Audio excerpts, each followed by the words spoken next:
এই মুহূর্তে ইরানের উপরে ব্যাপক হামলা চালিয়েছে আমেরিকা এবং ইসরায়েল সম্মিলিতভাবে।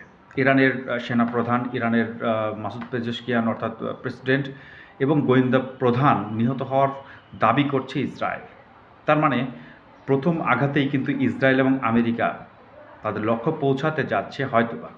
আমরা আশা করব যে এতটুকু ক্ষতি ইরান মেনে নেবে না এবং পাল্টা আক্রমণে ইসরায়েলকে ধসিয়ে দেবে, আমেরিকার প্রত্যেকটা সামরিক ঘাঁটি ধসিয়ে দেবে এবং ইসরায়েল একটা ধ্বংসযজ্ঞ চালাবে বলে আমরা বিশ্বাস করতে চাই। কারণ আইআরজিসি কখনোই মাথা নত করে না। ইরান কখনোই 4000 বছরের ইতিহাসে কখনোই মাথা নত করে নাই আমেরিকার কাছে, এবারও মাথা নত করবে না, আমেরিকাকে ধ্বংস করে ছাড়বে।